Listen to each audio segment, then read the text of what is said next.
The Bentley is running well. The back of your car... No, the back of your Bentley actually makes me slightly sad.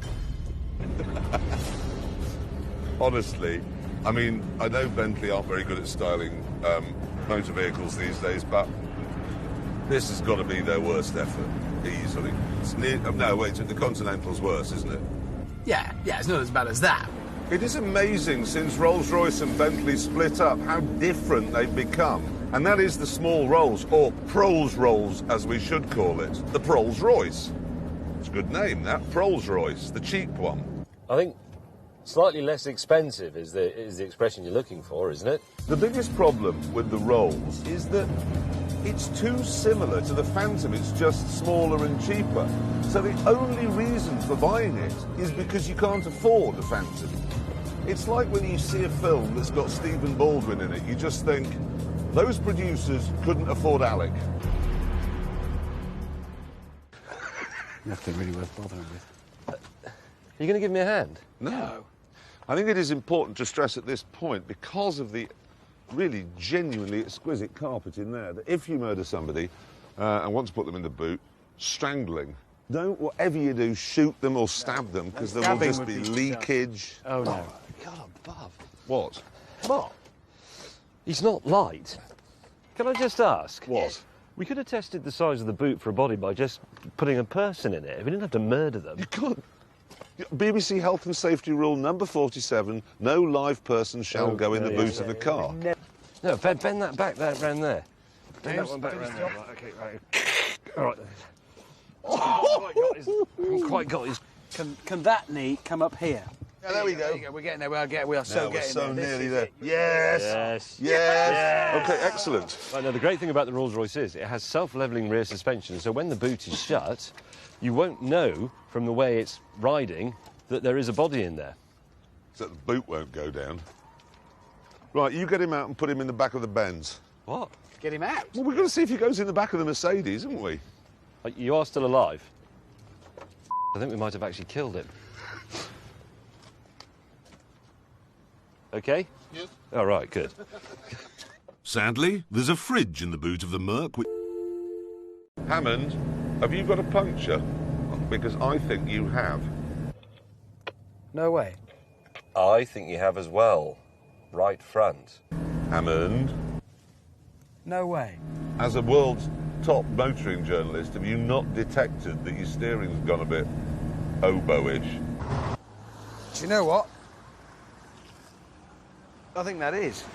I've never seen one of these work. Yes, they always work. I don't think they do. I've used one. It works a bit. So how does that go in? Is that pressurised in there? I think it's pressurised in we don't here. have to pressurise it with that. But we could always consult the handbook. Don't do that. What we do is... I've worried about you for a long time, James. The good thing is we're not on a busy road. I reckon in less than 2 days, that will be ready to roll. Then I discovered that I also had a puncture. Why didn't you swerve round it? What? Why didn't you swerve round? How have you done that?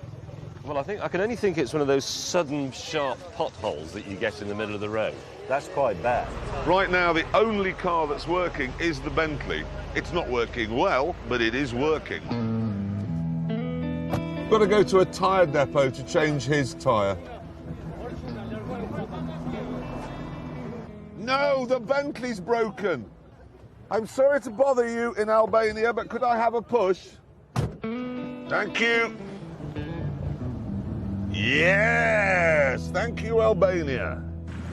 Luckily, I didn't have to go too far to get the Rolls' bulging tyre fixed. It's Rolls-Royce approved. So they sell them and... Yeah. Main service dealer. Yeah. What's he doing now?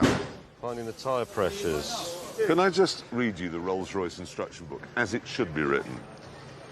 Wheels and tyres, call a man. Replacement of wheels and tyres, call a man.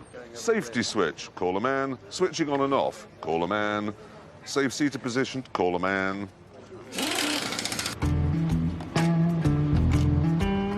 All three cars are now working well.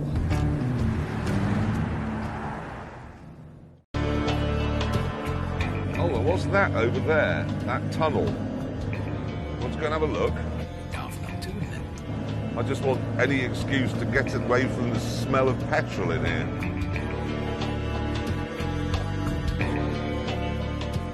I've no idea what this is, but it looks, I think the word is decrepit. In 1961, Albania pulled out of the Warsaw Pact, and the Russians were really cross, so they went back to Russia and left 4 whiskey-class submarines here. But there's only 3, so I don't know where the other one is. Sunk. So they were Russian subs maintained by the Chinese and operated by the Albanians, and I bet that's a fearsome combination. Oh, yeah. The Americans were going, oh, no, we can't go down to the Eastern Mediterranean because those Chinese-maintained, very old Russian subs operated by the Albanians are there. I wonder if they're for sale. What are you going to do with the submarine, Jeremy? Well, drive about in it. You could scare the living daylights out of people on cross-channel ferries. It's going to need some work. Good restoration project for you, James. You could put it in your shed and make it work.